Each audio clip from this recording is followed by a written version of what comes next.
never watched an election a U.S. election unfold overnight from London, from watching the BBC overnight. And that's the way, if you want to watch America go down the dumper, watch it through the befuddled nocturnal fog of a man named Andrew Neil. Watching a man, he's just barely on top of everything. And he just sits there, and he had other people beside him. He looks like he's squeezed in like this. And then when they're not there, he still looks like he's squeezed in. Like his body's trying to eject itself. And he comes out, and he's trying to explain the Electoral College, and nobody quite gets it, because it's impossible to explain it. Somebody's got to get it 270. And now you're watching his scoreboard at a bowling alley. And then finally they give up, and they just bring out this guy who just dances on a map. He dances on a map, and he's trying to show all the states with his feet. He's going like, oh, there's Wisconsin, and there's Ohio, and there's a red state turning blue. I mean, Christ, Trump is becoming president, and the guy's playing Twister. And then finally, there's just at the top of Andrew Neil's head, spray-on thatch thing, and comes back up at 6:30 and says, Trump's president, and great. Trump's president, I'm watching an acorn talk to me. The longest TV review I've ever heard. Now, David Cameron and President Obama exchanged gifts. This is what Obama gave Cameron. A custom-made Shinola men's watch engraved with the presidential seal. A bison leather duffel bag monogrammed with the Prime Minister's initials. 3 cans of US Open tennis balls, and a pair of sports towels personalised with the UK-US friendship flags, whatever they are. Sports towels? It's an unsubtle message, isn't it? Yeah. It's get exercising, fatty. Yeah. This is what David Cameron gave him. A volume of the complete works of Shakespeare. Oh, that's it.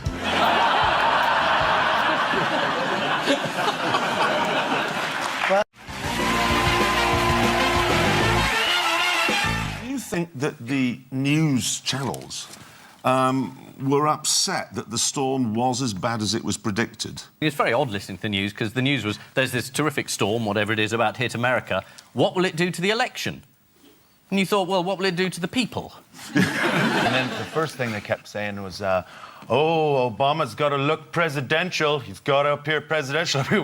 But what does that mean? Like, if you go, there's a storm coming, we're all going to die. That'd be unpresidential. Just not do that. That and holding people's head under the water. Yeah. Don't do that. It's funny, yes. President Obama, all right, why has he been arriving everywhere with pizza? Has he? His eye? Yeah, he has. Hello, everybody. Hello. I brought some food. Stay where you are. Don't move forward. Why does he think they need pizza? He's practising for loses 2 his weeks' job, time. It does give, does it not, the news channels the opportunity to run their annual competition to see which reporter can stand in the stupidest place in bad weather. This is always my favourite thing in bad weather. I think in 3rd place, up to his knees, in water. 2nd place, man, bit breezy there. But for me, the winner is this chap. Look at the water actually just pouring over the seawall now as...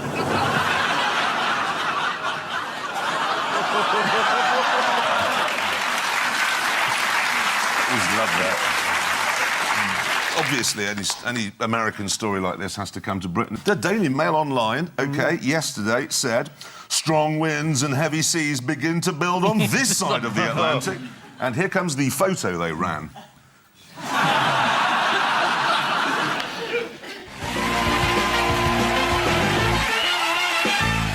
A guy that claims you're going to be taking people from London to New York in half an hour, something like up into space. So he's a rocket man. So, it's essentially you're going to be able to get from New York to London and back in half an hour, although there's no reason why you wouldn't want to do it necessarily. But it's one of those stories, it's in 5 years' time it's going to happen, in 5 years' time. It's always in 5 years' time. Apart from this occasion, where it's 7 years' time. Oh, 7 years' time? This is Elon Musk. He's the billionaire inventor. Elon Musk? Elon Musk. That's what I'm wearing at the moment. And it's his new space rocket travel service, operational, he reckons, within 7 years. Yes. Do you know what the rocket is called? Big effing rocket. BFR, which stands literally for the big fucking rocket. big's the milk bottle it's going into? Is it actually what he called it? Yeah, it's the BFR. So it's not the big friendly rocket. You mustn't go on Instagram. Not ready, Ian. What are Elon Musk's plans for this rocket? He said he wants humans. He wants us to be a multi-planet species. Yes. So he wants to set up sort of stuff in Mars. He basically knows how to get us there, but he doesn't know how to sort of keep us alive. How did he suggest Mars might be warmed up quickly? Pull it nearer to the sun? Explode a thermonuclear device at each pole. He's a Bond villain. He's even got the name. It's ridiculous. We're falling for it. It'll be too late when we're colonising the moon. His evil plan will have come to fruition. But even before the Mars thing, it's getting around the globe. Yes. He thinks we could pop to Australia for the day, which is good, because the only thing that stopped me going till now is the thought of not being back in time for Neighbours. I don't think it bodes well for our planet for us to have a plan B. Do you know what I mean? Like, we're not going to save... I don't think we put enough effort into saving our planet if we know we've got a backup. A bit like trying to save a marriage whilst going on Tinder. I don't think we should have any sort of place else to go. That not work, then? And how bad would Earth have to be for us to want to live on Mars? To go to Australia? But, I mean, the G-force alone would probably kill most people. Yes. That's interesting. Well, that's because he's got other ideas. There's the Hyperloop. This is a network of tubes around the globe that can fire people from one place to another in seconds. I mean, I'm into this guy. Elon Musk, interesting man. He has a two-pizza rule. Do you know what the two-pizza rule of Elon Musk is? No, but I'm even liking him more. Yeah. He said if there's a meeting that can't be fed with two pizzas, there are too many people in it. Oh, nothing worse than a tight billionaire. Oh, America? Yes, of course. They've just had these midterm elections. There's Sarah Palin, Ian's favourite. And then there's Obama, the president, who is not doing very well at the moment. The American people, 1 in 4 think he's Muslim, 1 in 10 think he's a terrorist, 1 in 50 think he's a holiday they took in Mexico in 1968. In the last US election, it was hockey moms. Who are the rabid right-wing Republican banshees these days? What are they called now? Mama Grizzlies. Mama Grizzly and the Tea Party. Sarah Palin said Mama Grizzlies are ordinary people with common sense who just kind of know when something is wrong. That's good. When she was nominated for vice president, the head of the Republican Party in Alaska was asked what her qualifications for high office were. And he paused, and she said, she's the right age, and she's an American citizen.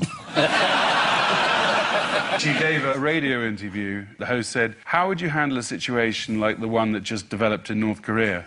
Palin, obviously we've got to stand with our North Korean... to which the host replied, South Korean. Yeah, said Palin. How's Bill Clinton been helping out? Oh, God, has he been campaigning for them? Is that what they've lost so badly? It's that awful moment when Neil Kinnock says, I support you as a candidate.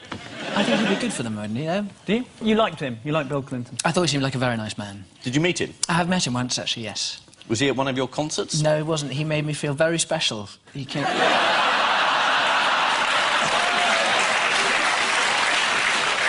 Did you keep the dry cleaning receipt? Yeah. On the eve of the election, Bill Clinton made his own contribution to the campaign. According to The Times, Mr. Clinton went through 9 different states, including arousal, ecstasy, exhaustion and guilt. And he's a racist. He's a friend of Piers Morgan's. There's... No, come on, no. There he is. Piers Morgan said he was. No, Andy, no. Piers has got no friends, you know that. Let's look at how his ban would work in practice. It's quite simple, actually. Trump explained what border guards would say when faced with travellers trying to enter the country. They would say, are you Muslim? And if the answer is yes, they wouldn't be allowed into the country. So it's a very workable way of doing it. So I think in answer to your question, who would be allowed into the country under his system, it's anyone.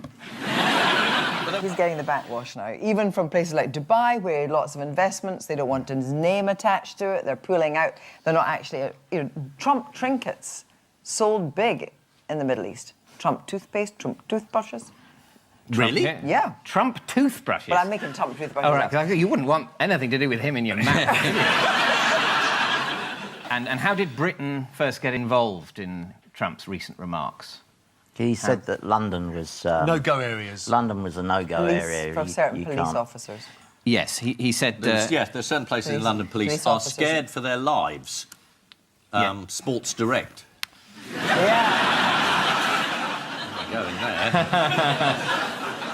Yes, he bolstered... Are you one of their regular customers? Yeah. That's where I get my trainers. Do they still do the ones with the buckles? They do.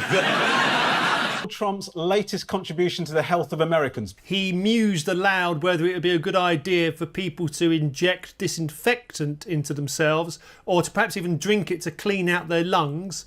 I think he should be the first to volunteer. He later claimed that he was being sarcastic. There was a marvellous bit when he said, no, I was being sarcastic, I was talking to the reporters, and in fact I was looking straight at you, he said to a reporter. I was looking straight at you when I said this, and the reporter said, I wasn't there. I was just going to say, we ran a piece in Private Eye 3 weeks ago, which was meant to be a joke, saying that because bleach is very effective against the virus, perhaps you should put your head over a bowl of it and inhale it. And I just had no idea he was a subscriber. Well, that just is a gratuitous advert for Private Eye. Why isn't Ian allowed to come on and gratuitously publicise Private Eye? Well, as Paul says, he's got some very interesting ideas on how we might treat coronavirus that the experts might not have thought of. Supposing we hit the body with a tremendous, whether it's ultraviolet or just very powerful light.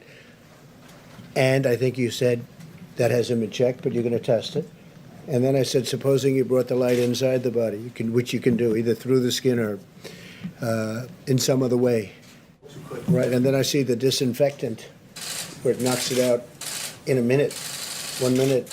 And is there a way we can do something like that by injection inside or...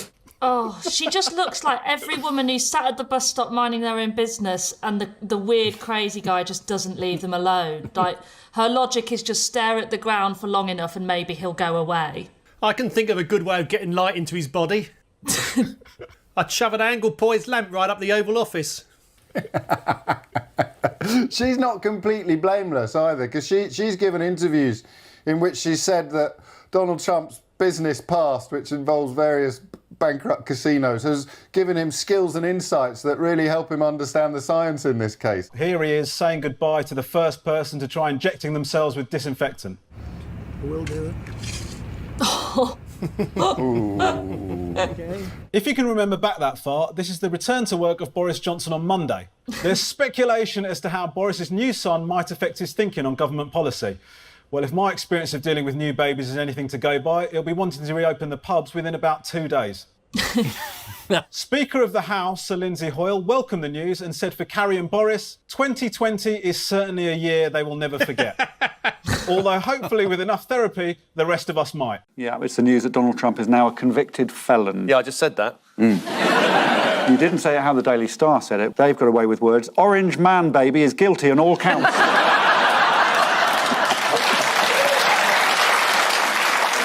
Did anyone see that thing when it said, I had 34 charges? 34. No president has had that many. To be clear, it's not a good thing, is it, being charged? Do you think he's going to jail, Jack? He possibly could. I know that if he does, he will be permitted a security brief. He'll have what's known as a ring of steel, which he'll need in prison, I imagine. You know, in all the films, when the new person comes into the prison, you get all the other prisoners at their bars going, new meat, fresh meat. I just can't, they all come together, Isn't there a thing they do every year with the president on Thanksgiving Day? He has to sort of like pardon a turkey. Yeah. Wouldn't that be funny if he had to do that from his prison cell? You're free! 34 counts of fraud. He could get 4 years in prison for each count. How long could he get, Carol? 136. Correct. Right. Very good. She's still got it.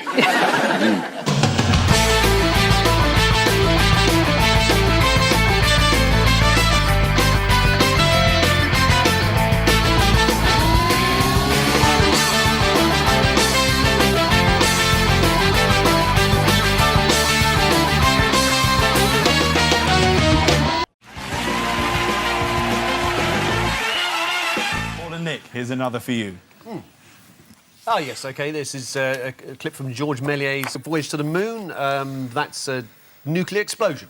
There was some story this week about, was it during the Cold War, the Americans were debating about whether they should blow up the moon with nuclear weapons. I didn't quite see what they thought the point with that would be. It's because Hans Blix had told them that the clangers had weapons of mass destruction. Obviously, the little boy was the bomb they dropped on Hiroshima. Yeah. So they were looking at something a lot bigger. It was called a fat man. Would you like to see a picture of a fat man? Yeah. See? This is the actual bomb. You thought we were going to show you something like this. No. It's Eric Pickles. He's a member of the cabinet. Have you ever heard of him? Yes, I certainly have, but I didn't realise he was that large.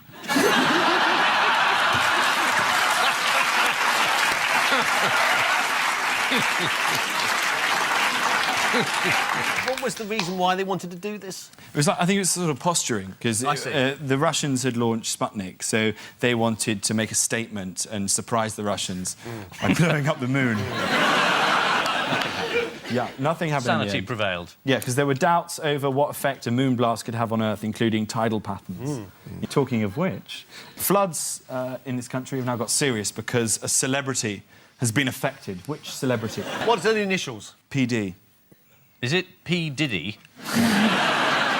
Paul Daniels. Paul Daniels. Paul Daniels. He lives by the River Thames. Correct. He lives on a little island. Yeah. Yes. Paul Daniels said this week that he was furious with the council and that his house was currently under about 2 foot of flooding. He's been flooded every year for years and he keeps moaning about it.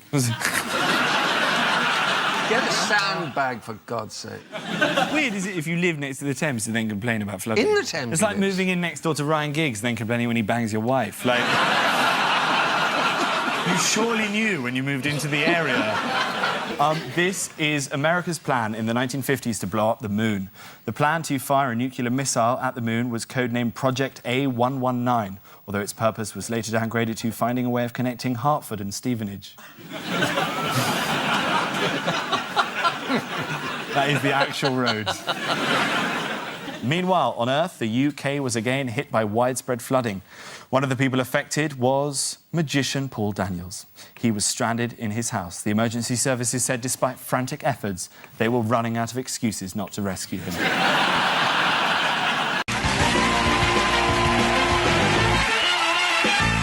What's going to happen at Buckingham Palace at precisely 12:30 a.m? Oh, they're turning the lights off. They absolutely are. And all the foreign crews are furious because their audiences will have just woken up. So when all the American broadcasters want to stand outside Buckingham Palace and say, "Here I am live," it's going to be completely dark. Selfish of us.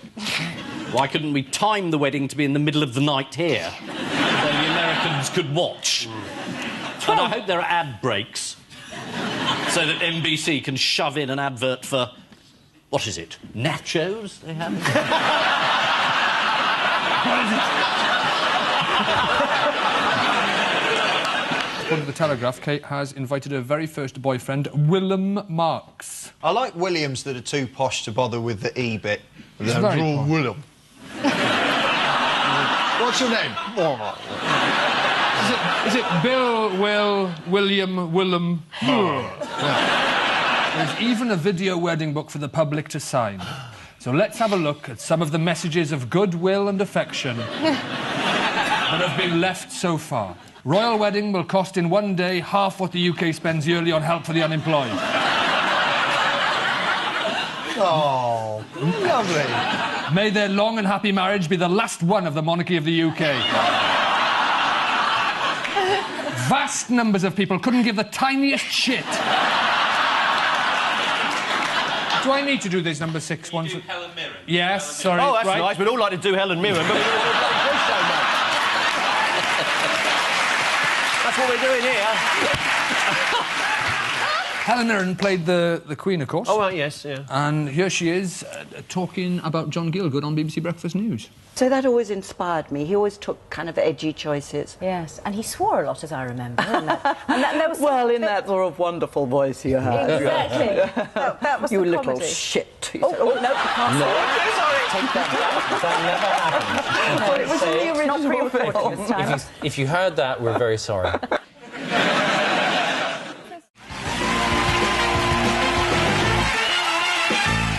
What landmark moment in Trump's presidency did the trip signify? He was about to be impeached. So he thought if he went abroad, he could make more of a fool of himself than at home. I mean, it is extraordinary. He said about the Saudis that they threw people off buildings and had an appalling attitude to women during the campaign. Then he got there and said, this is a magnificent kingdom. I mean, he contradicts himself almost mid-sentence nowadays. He can't keep it up. No. And he criticised Obama for bowing to the Saudis. Yeah, and then he himself curtsied. He does this sort of weird thing and then puts on the award of the great flogger of the Temple of Doom or whatever it is. That was an ITV quiz show that never got past the pilot. It is quite extraordinary. And having failed to point out that, you know, if you're going to Saudi Arabia to make a speech about where this appalling version of Islam comes from that preaches terrorism and extremism, where is it? Oh, it's here. Not a mention of it. They were told at the official dinner he needed to have ketchup on standby. Do you want to know a fascinating fact about tomato ketchup? Yes. Yes. I'm going to say that one again. Yeah. Do you want to know a fascinating fact about tomato ketchup? Oh, yes. Henning's auditioning for the Churchill dog ad. Well, as soon with Brexit looming, I'm a lot more amenable to advertising. For round two, fingers on buzzers, teams. As for the first time tonight, we go over to Peter Snow and the swingometer of news. David, thank you. What I can definitely say is that it's turning into a very bad night for Ian. Even at this early stage, you can see this dramatic swing to this rather fascinating curio. So, yeah, there's a new book come out which indicates that Donald Trump cheats at golf like he does at everything else. He's got caddies that he's specifically trained to sort of lie for him. He's got balls hidden all around. He once claimed to win a golf tournament while he was playing at another golf tournament 87 miles away. He has no shame gene, so it doesn't matter to him. He doesn't think, oh, you know, how pathetic that I should be cheating at golf. He thinks that as long as he's won, that's all that matters. If that's his only flaw. Do you know who the sports journalist was? Yes, somebody Riley. Rick Riley. Rick Riley. Do you know what the book was called? Everything you need to know about Trump you can learn from how he plays golf, something like that. Commander-in-Chief. Commander-in-Chief, that's it, yes. How golf explains Trump, That's yes. right. And do you know what Riley said about Trump in particular? Well, he's notorious for lying about his scores and... Cheats like a mafia accountant. Yes. He does walk around like a mafia don, doesn't he, with the overcoat and stuff, you know. What did Trump say to a golfer who was foolish enough to beat him at golf? He said, it's all right. I've got a supermodel girlfriend and my own Boeing 7. One of his golf courses in Florida has a plaque on the wall saying he was the 1999 championship winner. Why is that a problem? Well, because he didn't play at that championship. Is this the one where he was playing 87 miles away? That's because the golf course wasn't open in 1999. Oh, it wasn't open. Who's been caught lying this week in a possible attempt to get closer to Trump? The Attorney General? Is it somebody from this side of the Atlantic? Give you a hint, it's a Chinese woman. Oh, yes, the lady that went into that, whatever that resort is called that he owns, she went in there with all sorts of software and tried to log onto the internet or something and steal all sort of sensitive data. That's correct. Yeah. According to the BBC, she told staff she was there to use the swimming pool, but the Secret Service agent called Samuel Ivanovich noticed that she was carrying 4 mobile phones, a laptop, an external hard drive and a thumb drive with a computer virus on it, but no swimsuit. Other than the truth, what else has Trump been struggling to say this week? Oh, he can't say the word origins. Let's just have a look. No collusion, no obstruction. I hope they now go and take a look at the oranges of the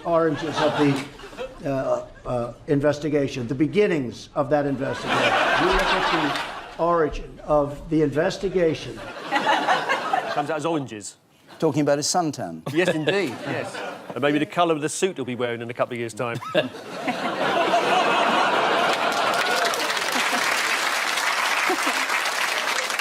A new book has confirmed that Donald Trump cheats at golf and doesn't like losing. According to the author of the new book about Donald Trump's golfing habits, the president doesn't just cheat, he fudges and foozles and fluffs And once he's sorted his hair out, he plays golf.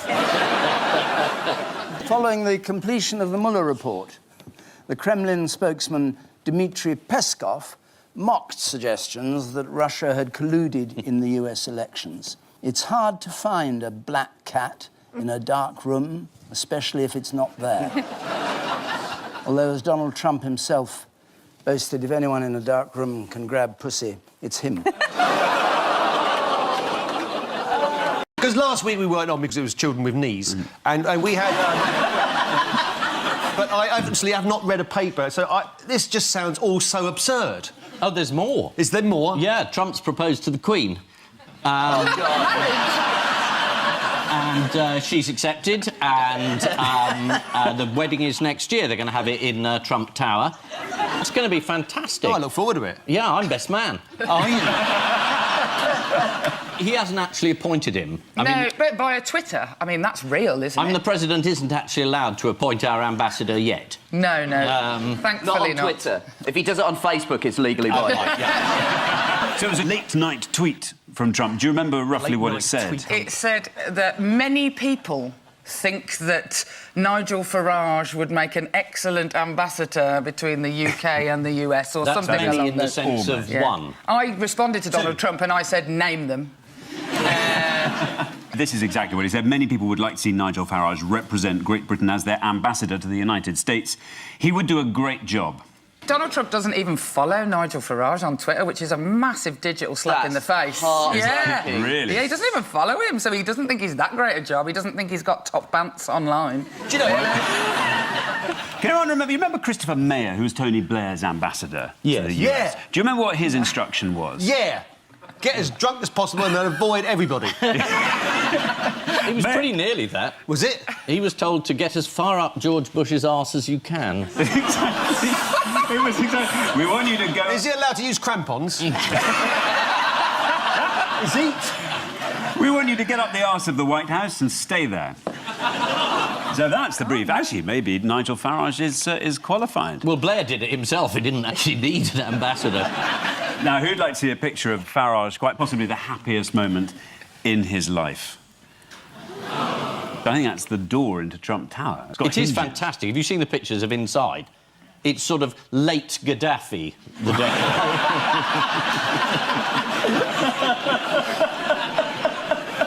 Perhaps early Saddam, but it's a riot of vulgar dictator chic. It is. Meanwhile, how is Theresa May's special relationship with Trump coming along? Very good. Very good. He said to her, if you're ever over, do drop in. Let me know. Made that up. That was it. If you're coming over, let me know. That's what you say to the couple you don't like on holiday, isn't it?